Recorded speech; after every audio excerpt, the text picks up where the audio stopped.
तीसरा, वह एक विश्व अवतार है। मैं विश्व अवतार क्यों कह रहा हूं? क्योंकि कई लोग या तो उन्होंने गहराई से अध्ययन नहीं किया, या उनमें उतना धैर्य नहीं था, या उन्होंने ईश्वर द्वारा दिए गए सामान्य ज्ञान का उपयोग करना पसंद नहीं किया। कारण चाहे जो भी हो, लेकिन लोग ईश्वर पर कुछ ऐसी बातें थोपते हैं जो उन्हें नहीं थोपनी चाहिए थी। इसी के परिणाम स्वरूप उन्होंने ईश्वर को गलत समझा है। उनकी बातों के कारण दूसरे लोग भी ईश्वर के प्रति गलत फहमी पाल रहे हैं। आप खुद ही देखिए। अमेरिका जाने के लिए क्या चाहिए? क्या आपको वीजा चाहिए? लेकिन उससे भी पहले आपको क्या चाहिए? पासपोर्ट चाहिए। तो क्या ईश्वर को भी वीजा की जरूरत है? एक देश से दूसरे देश जाने?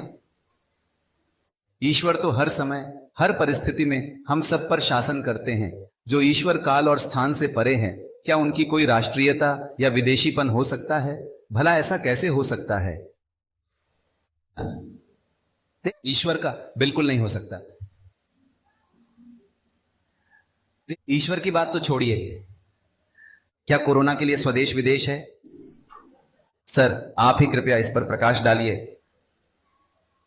ईश्वर कोरोना से भी महान है ना? वे सबसे बड़े हैं।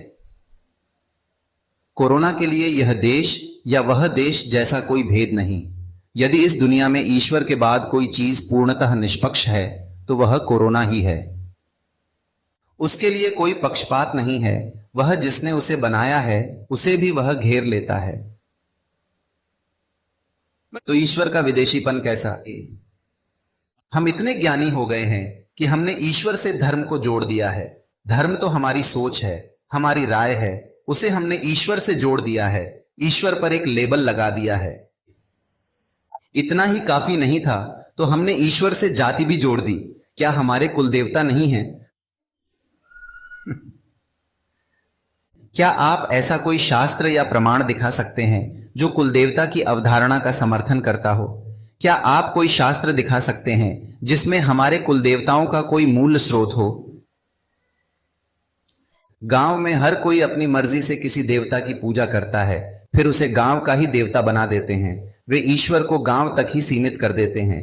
ईश्वर कोई साधारण बात नहीं है महोदय। अब आप सबने 500 का नोट तो देखा ही होगा, है ना? हाँ, आजकल 2000 का नोट थोड़ा कम दिख रहा है। आपने 2000 का नोट देखा होगा, है ना? तो क्या हम 2000 के नोट को जाति या धर्म के आधार पर बदल सकते हैं? नहीं बदलता। सत्य कभी नहीं बदलता। ईश्वर ही अंतिम सत्य है, अंतिम वास्तविकता है। गांधी जी से पूछा गया था कि सत्य क्या होता है। उन्होंने जवाब में कहा, न सत्य तो स्वयं ईश्वर हैंस। अरस्तु से पूछा गया कि सत्य क्या है। अरस्तु ने कहा, जो जैसा है उसे वैसा ही बताना, और जो नहीं है उसे नहीं है बताना ही सत्य है। जो नहीं है उसे है बताना, और जो है उसे नहीं है बताना असत्य है। सत्य हमेशा वास्तविकता से जुड़ा रहता है। किसी भी वास्तविकता के अस्तित्व में आने से पहले सबसे पहली वास्तविकता कौन है? किसी के भी अस्तित्व में आने से पहले सबसे पहले अस्तित्व में कौन था? ईश्वर। ईश्वर ही परम वास्तविकता है। सारी वास्तविकताएं उसी पर आधारित होती हैं। यही परम सत्य है। अतः ईश्वर ही अंतिम सत्य हो जाते हैं। सत्य स्वरूप ईश्वर कभी नहीं बदलते। भारत में 2 और 2 4 होते हैं, तो अमेरिका में 2 और 2 6 होते हैं क्या? यह विचार सुनने में कैसा लगता है जब आप इसे सुनते हैं? ऐसा नहीं हो सकता, क्योंकि ईश्वर न तो समय से, न परिस्थिति से, न संस्कृति से, न देश से, न जाति से, और न ही किसी मत से बदलते हैं।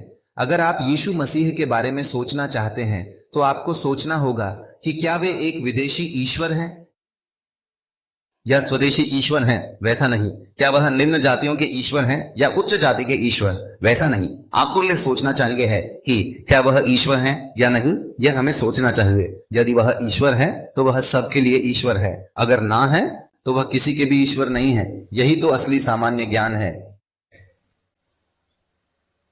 यीशु मसीह ने अपने देवत्व को साबित किया है और उसने घमंडी की बातें नहीं कहा। देखिए, मैं आपको एक छोटा सा उदाहरण देता हूं, इस पर जरा गौर फरमाइए। हम में से कई लोग अष्टमी, चतुर्दशी या अन्य किसी अवसर पर अपना जन्मदिन या सालगिरह मनाते हैं। हम अपने इष्ट देवों की जयंती मनाते हैं। आपको जयंती और पुण्यतिथि में क्या अंतर है, ये तो पता है ना? हाँ, कुछ लोग नहीं जानते। आपको तो पता है ना जयंती और पुण्यतिथि में अंतर। ठीक है, जयंती का अर्थ है किसी के जन्म की वह तिथि जब वे इस दुनिया से चले गए हों, उसे जयंती कहा जाता है। किसी के जाने के बाद उनके मृत्यु दिवस को मनाना पुण्यतिथि कहलाता है। तो फिर हम में से कई लोग बहुत सारे लोगों की जयंती मनाते हैं, है ना? लेकिन उनकी पुण्यतिथियों को हम क्यों नहीं मनाते? क्या आप किसी की पुण्यतिथि बता सकते हैं? आप किसी की जयंती बता देंगे, पर किसी की पुण्यतिथि बताइए। लेकिन जो मसीह हैं, उनकी पुण्यतिथि एक त्योहार है। उनकी जयंती ही नहीं, पुण्यतिथि भी त्योहार है। दुनिया में कभी भी कहीं भी किसी की मृत्यु को एक त्योहार के रूप में नहीं देखा गया। शुभ मानते हुए क्या आपने कभी देखा है? फिर भी उनकी मृत्यु के आगे शुभ लगाया गया, जैसे शुभ शुक्रवार। जिस दिन उनकी मृत्यु हुई, किस लिए? ईश्वर ने नीचे आकर कहा, सभी पापों से मुक्ति के लिए रक्त बलिदान आवश्यक है और वह रक्त परमात्मा का पुण्य दान बलि यज्ञ है। उनके मरने से ही हम सबका उद्धार हुआ, ऐसा यह पवित्र वेद कहता है।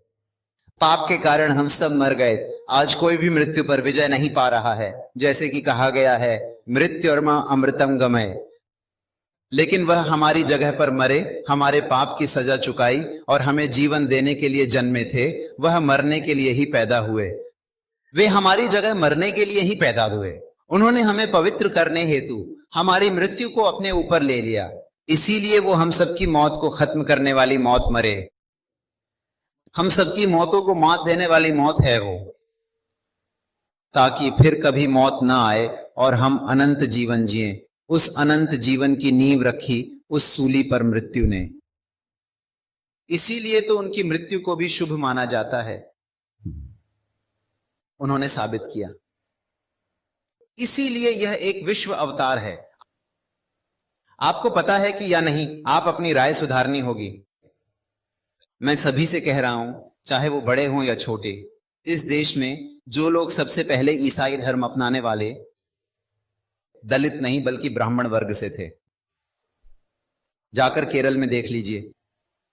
अगर आपको सत्य के प्रति थोड़ी भी निष्ठा है, यदि आपको सत्य के प्रति सच्ची आकांक्षा, ईमानदारी और चित्त शुद्धि है, तो जाइए और उसे सत्यापित कीजिए। भारत देश में सबसे पहले धर्मांतरित होने वाले ब्राह्मण थे, दलित नहीं। इतना ही नहीं, ब्रिटिशों के पैदा होने से पहले, यानी ब्रिटेन साम्राज्य के बनने से पहले, संयुक्त राज्य अमेरिका के बनने से पहले, कोलंबस के अमेरिका खोजने से भी पहले भारत देश में ईसाई थे। यह विदेशी धर्म नहीं है, यह एक विश्व अवतार है।